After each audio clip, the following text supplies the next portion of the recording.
आज का डेट क्या है? 10 तारीख है ना। आज हो गया 10 अक्टूबर, है ना। 10 अक्टूबर 2025 है। तो और हम लोग किसका तैयारी अभी कर रहे हैं? अभी हम लोग कर रहे हैं नेट का। यहाँ देख लो, यहाँ पे क्या है टॉपिक हमारा? यूजीसी नेट है। यूजीसी नेट में हमारा ये वाला कोड है पेपर 2। कौन सा है? पेपर 2। पेपर 2 क्या है? साइकोलॉजी। सब्जेक्ट कोड क्या है तुम्हारा? 4 है। साइकोलॉजी का पेपर 2 में बहुत सारा यूनिट है, तो हमको कंफ्यूज नहीं होना, इसीलिए हम यूनिट नंबर 5 ले रहे हैं। Unit number 5। तो यूनिट नंबर 5 में बहुत सारा से टॉपिक दिया हुआ है, लेकिन हमको आज के क्लास में जो टॉपिक रखना है उसको ध्यान देना है। तो कल के क्लास में अटेंशन खत्म कर दिए, फॉर्म ऑफ अटेंशन खत्म कर दिए, मॉडल ऑफ अटेंशन भी खत्म कर दिए ना। आज का क्लास में हमारा परसेप्शन चलेगा। देखो, ये अटेंशन का मतलब क्या है? अवधारणा। और परसेप्शन का मतलब क्या है? अच्छा, जो भी हो, है ना। तो ये वाला टॉपिक नंबर 2 है, परसेप्शन।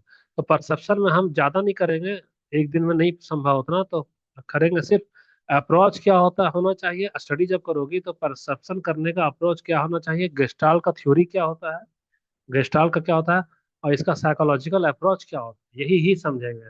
तो जो समझेंगे उसको रेड कलर में अलग से लिख दिए हैं। पता चल गया? यानी हमको सबसे पहले परसेप्शन के बारे में जानना है। और जब हम लोग स्टडी करते हैं परसेप्शन का स्टडी, तो उसका क्या अप्रोच होना चाहिए, और उसका सबसे पहले गेस्टाल्ट का अप्रोच क्या होता है। गेस्टाल्ट है क्या? आम, इमली, कटहल, क्या हमको तो जानना पड़ेगा ना। तो अब तो मुद्दा समझ में आया, लक्ष्य कि हमको पढ़ना क्या है। अब आ जाओ सीधा टॉपिक पे। ठीक है, यहाँ पीएचडी से मत डरना, यूजीसी के बाद है ना पीएचडी होता है, इसलिए तुमको तो लेवल वही वाला रखना ही पड़ेगा, है ना। तो ये अब इसमें हमारे पास में आ रहा है परसेप्शन। तो परसेप्शन का हिंदी और इंग्लिश दोनों दिए हैं, जो सुविधा होगा उसको तुम लोग कर लेना, है ना। तो हिंदी में अगर हम लोग देखते हैं तो परसेप्शन एक मानसिक प्रक्रिया है, धारणा, है ना। थोड़ा सा हिंदी में दिक्कत होगा, क्योंकि तुम्हारा जो अटेंशन है, परसेप्शन है, वो अंग्रेजी वाला ठीक है, हिंदी वाला में कई जगह प्रत्यक्षीकरण देता है, ये तो ट्रांसलेट किए हैं, इसलिए धारणा दे रहा, तो हिंदी वाला पे मत जाना, अटेंशन परसेप्शन का जो है वो समझना। तो परसेप्शन क्या है भाई? परसेप्शन कहाँ पे होता है? मन से होता है, जिसके माध्यम से व्यक्ति क्या करता है कि जो संवेदी सूचना है उसको संगठन करता है। जैसे सोचो, तेरा रसोईया में बहुत सारा चीज है ना, चावल है, दाल है, सब्जी है, बहुत सारा सूचना है, लेकिन तुम्हारे लिए जरूरत क्या है? भोजन का। तो तुम बहुत सारा चीज में बहुत सारा खा लेगी क्या? नहीं ना। जो जरूरत है वही वाला खाएगी। तो परसेप्शन क्या करता है कि बहुत सारा सूचनाओं में से उसको संगठित कर देगा, और उसको क्या करेगा? व्याख्या करेगा, ताकि वह अर्थ दे सके कि नहीं, अभी हमको खाने के लिए रसोईया में सबसे जल्दी क्या मिलेगा? तो अमरूद मिल जाएगा, चाय मिल जाएगा, वही हो गया, है ना।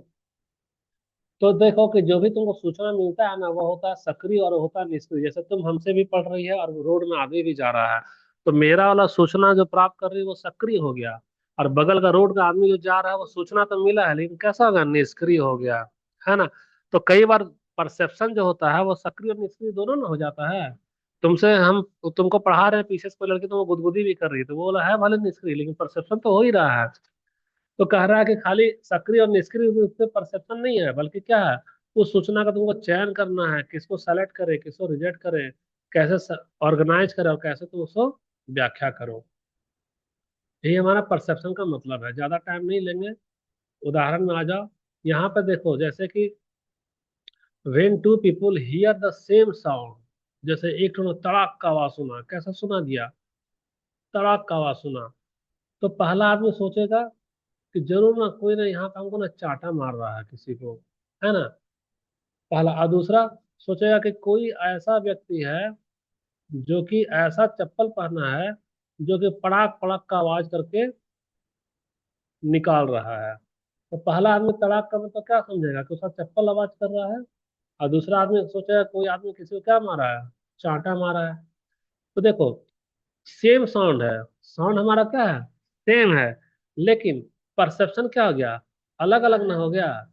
ये बेचारा चांटा का नाम सुनते ही क्या होगा? रोना चालू कर देगा कि उसको चांटा मारा, यानी हमको भी चांटा मारेगा, है कि नहीं।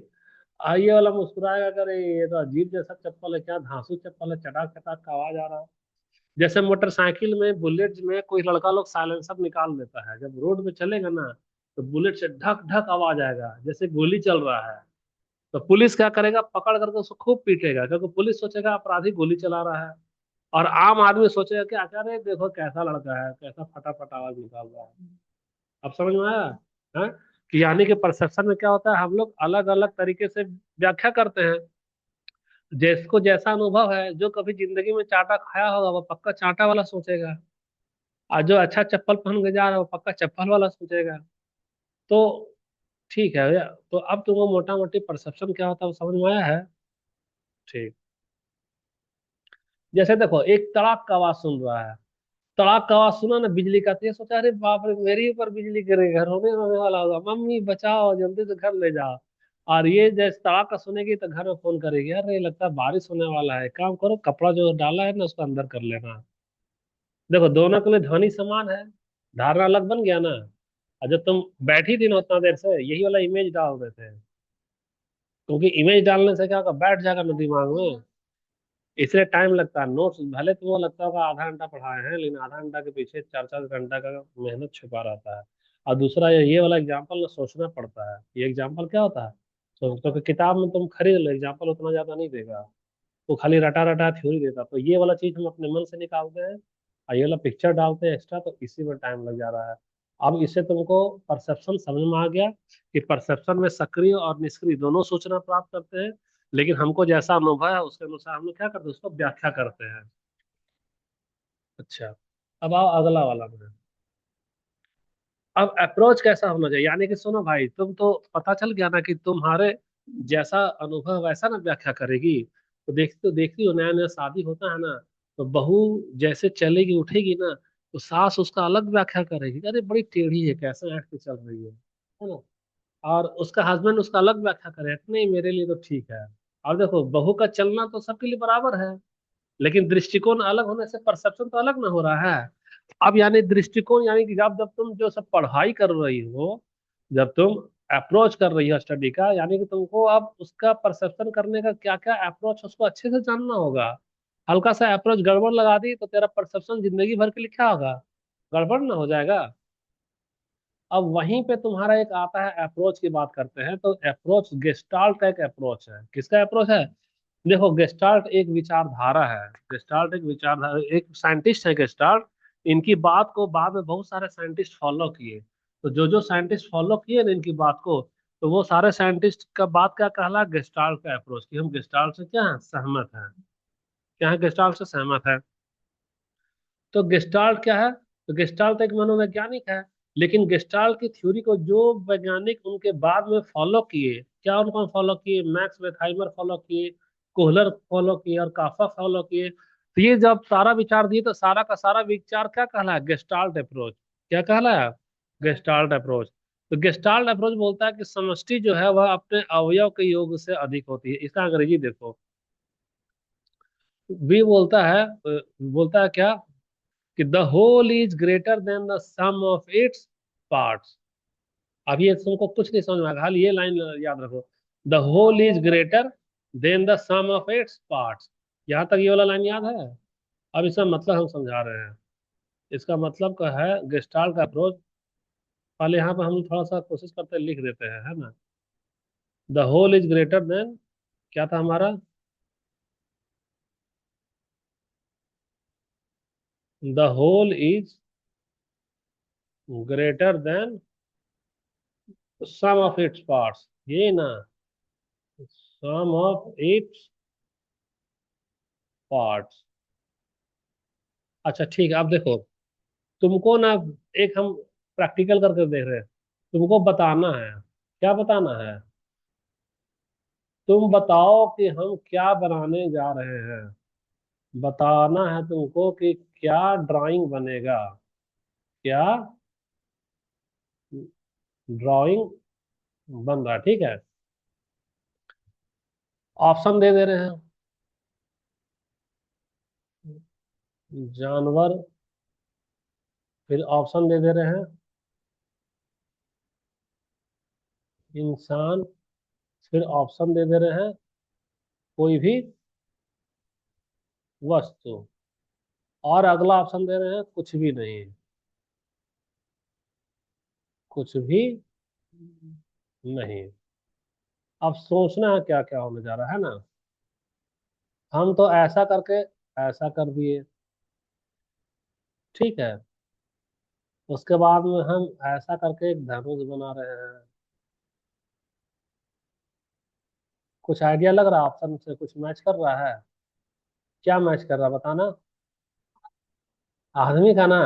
तो देखो अभी हम तुम लोग बोल दी क्या कि इंसान बना रहे हैं, जबकि अभी हम क्या बनाए हैं? पार्ट्स बना रहे हैं। क्या बना रहे हैं? पार्ट्स ना। पार्ट्स में कै गो अंग बना है अभी तुमको गिनती करवा देते हैं। तुम्हारा अंग बना है एगो, एक ही का ना बनाया है। और ये क्या बनाए है? दो ही का ना बनाया है। लेकिन तुम कल्पना कर ली कि हम एक बना रहे हैं आदमी, तो आदमी का आंख भी होगा। तो भैया आंख जैसी डाली और नाक डाल दी और होठ डाल दी तो क्या कोई, हाँ तीन को ना हो गया।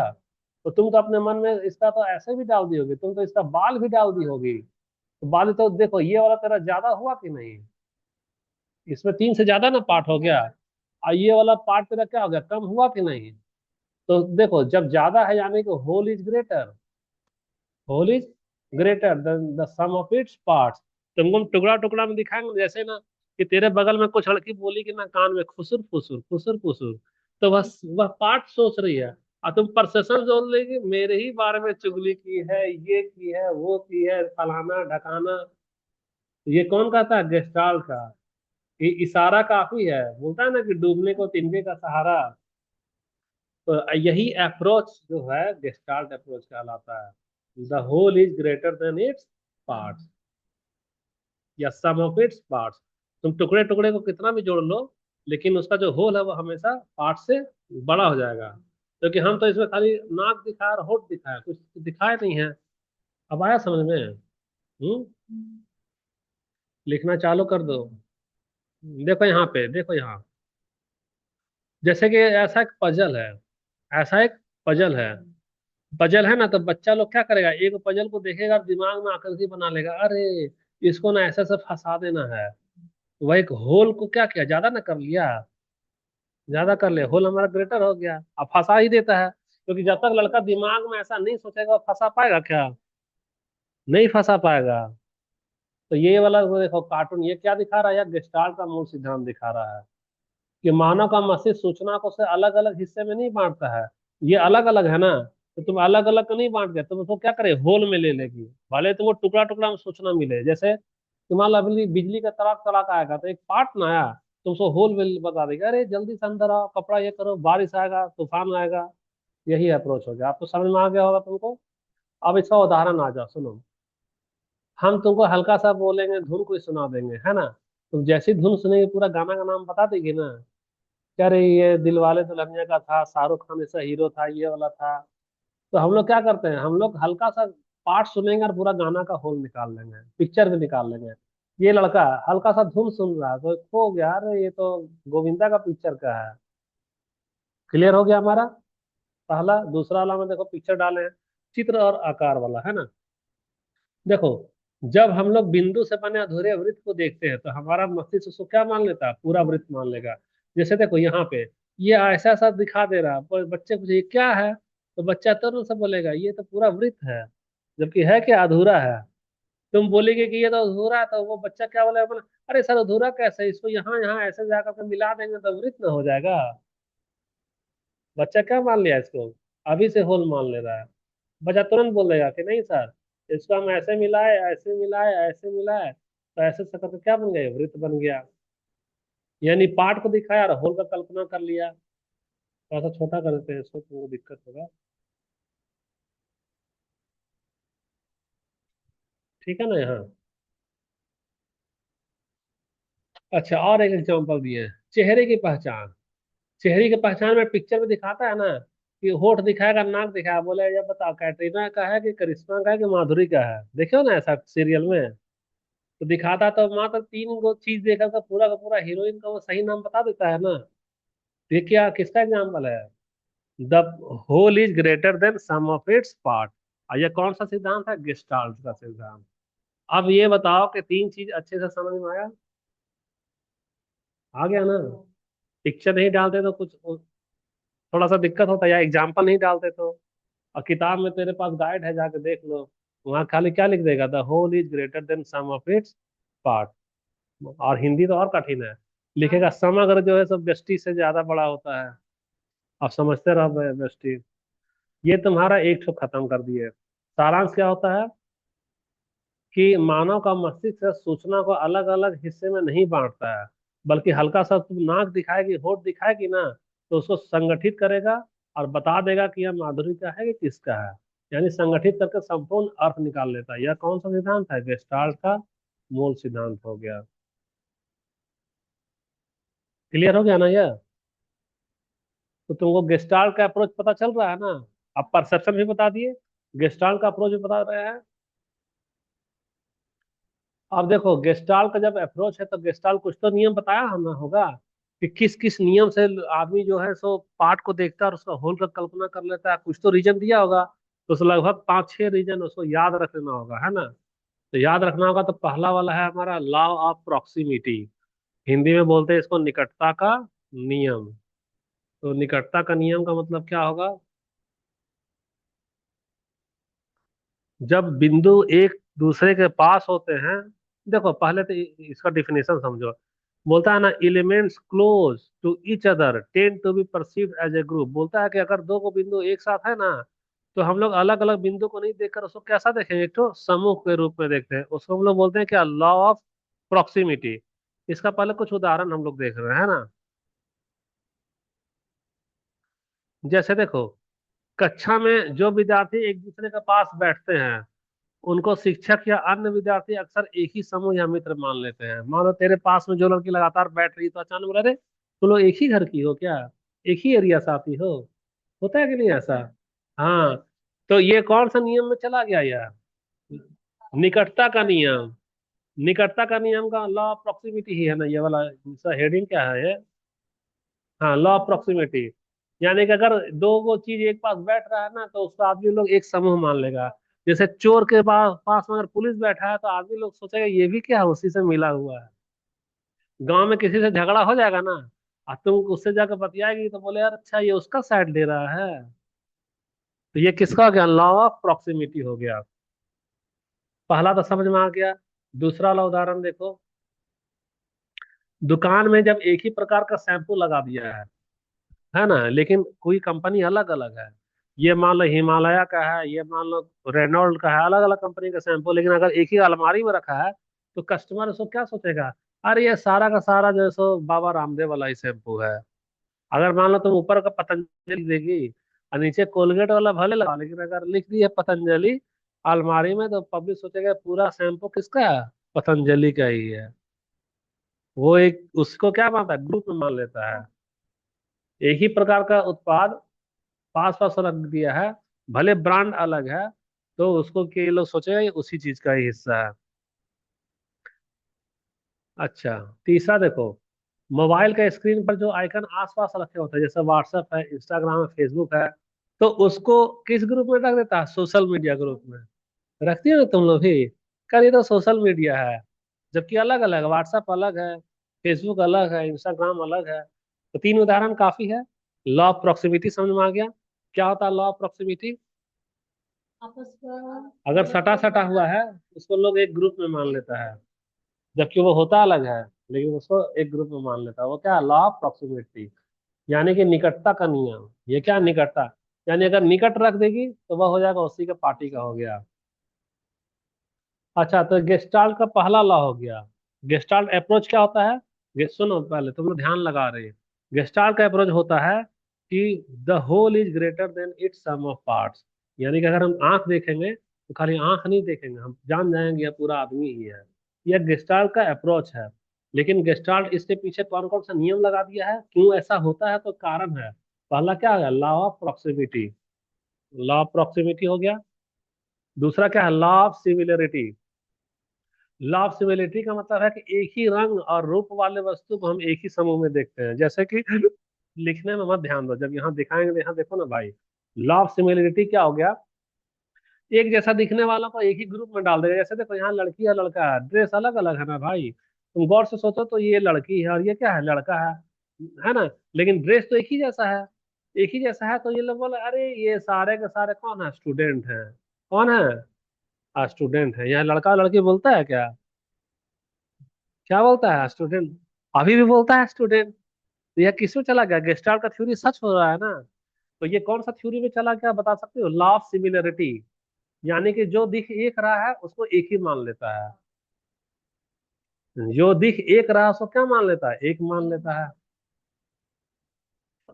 और भी उदाहरण देख लो थोड़ा सा। जैसे कि देखो, कक्षा में यूनिफॉर्म एक ही को है, लेकिन भले कोई लड़का भले कोई लड़की है, लेकिन एक ही यूनिफॉर्म है, तो टीचर से लेकर सब कुछ क्या बोलेगा, अरे ये तो स्टूडेंट है। अच्छा, जेवियर वाला को देखा ना ड्रेस, सबका एक ही ड्रेस है ना, तो लड़की या लड़का जा रहा है तो तुम क्या बोल, ये तो जेवियर जा रहा है, कोई बोलती है कि ये लड़की है कि लड़का है, ये बोलेगा जेवियर का स्टूडेंट है, बोले ये डीएवी का है, कोई विद्या मंदिर का है। तो ये किस लॉ को फॉलो कर दिया, लॉ ऑफ सिमिलरिटी को। क्लियर हो गया तेरा ये। अब एग्जाम्पल में देखो, जब फुटबॉल मैच खेलता है तो तुम जर्सी पहना देती है ना, पहनाती कि नहीं पहनाती है, 11 खिलाड़ी इधर 11 खिलाड़ी उधर, आदमी खाली जर्सी देख के पहचान जाएगा कि इसको हमको बॉल देना है कि नहीं देना है। पहचान लेता है ना कि मेरा टीम का है कि उसके टीम का है। ये किस में चला गया, लॉ ऑफ सिमिलरिटी में, यानी गेस्टाल्ट अभी तक सच साबित हो रहा है। ये सब समझी थी पहले कि आज ही समझ रही है।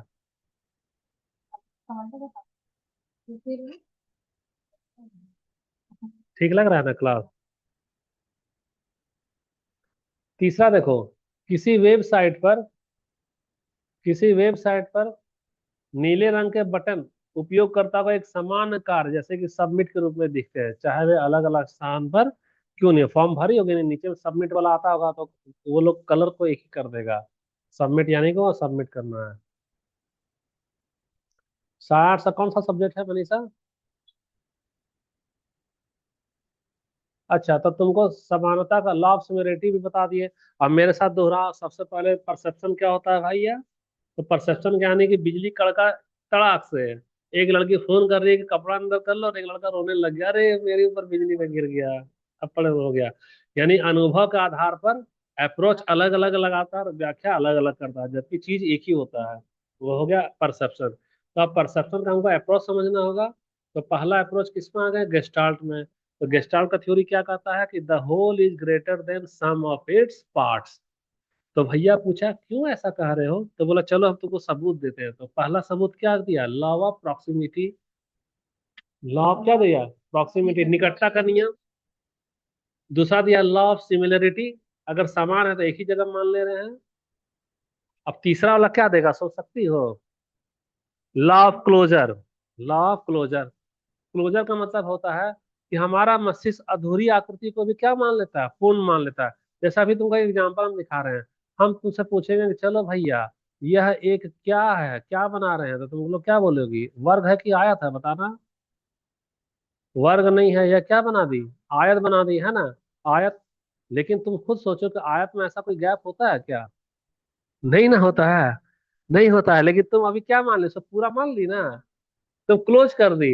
यानी कि तेरा जानकारी यहाँ हम दिए हैं अधूरा, और तुम उसको क्या कि क्लोज करके पूरा संपूर्ण बना दी।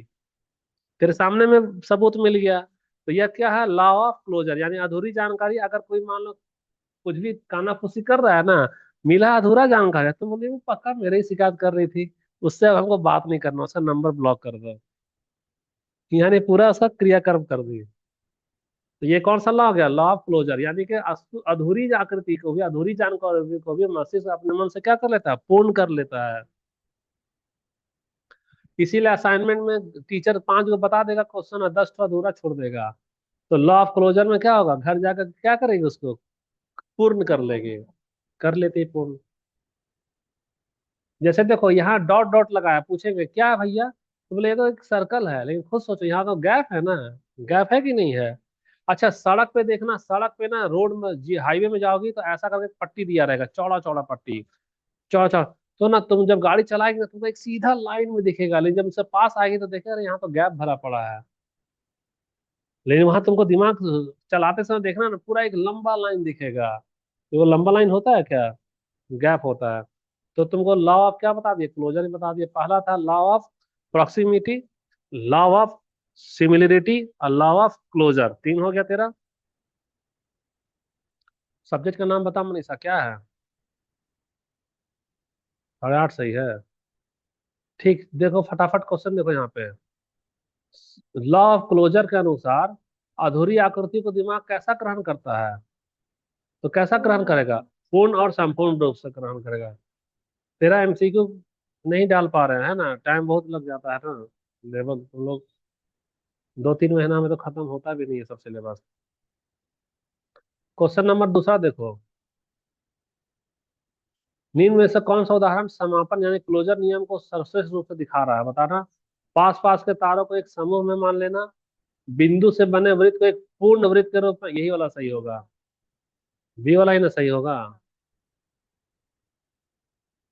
बी वाला तो सही हो गया। तो क्लोजर का मतलब है कि अधूरा वृत्त को क्या मान ले रहा है? पूरा वृत्त मान ले रहा है। अगला वाला क्वेश्चन देखो।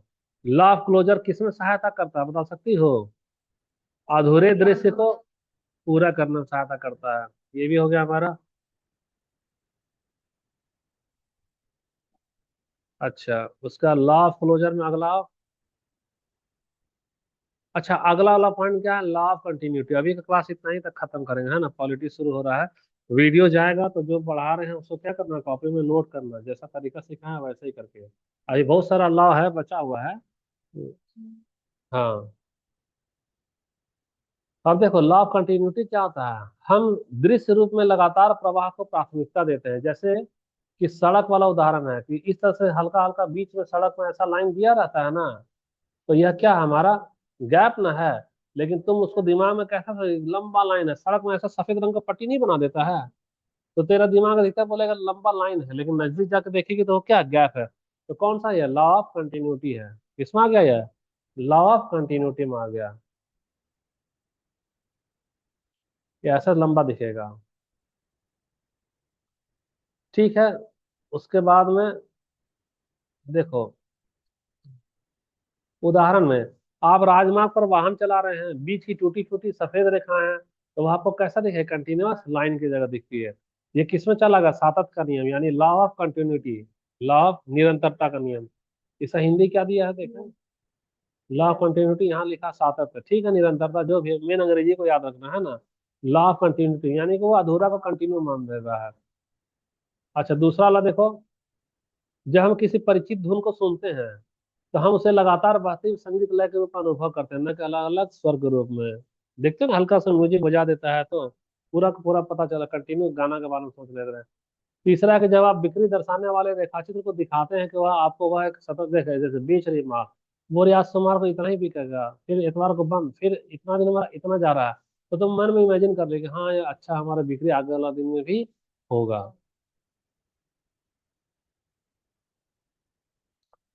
तो लॉ ऑफ कंटिन्यूटी भी खत्म हो गया, है ना।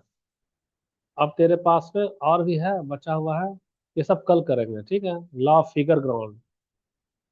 फिगर ग्राउंड का मतलब क्या होता है ना, जैसे भीड़ में से किसी खास को पहचान लेना। अगर तुम आम तोड़ने जा रही है रात में, तो तुम आम पेड़ देखेगी कि आम देखेगी, बताना।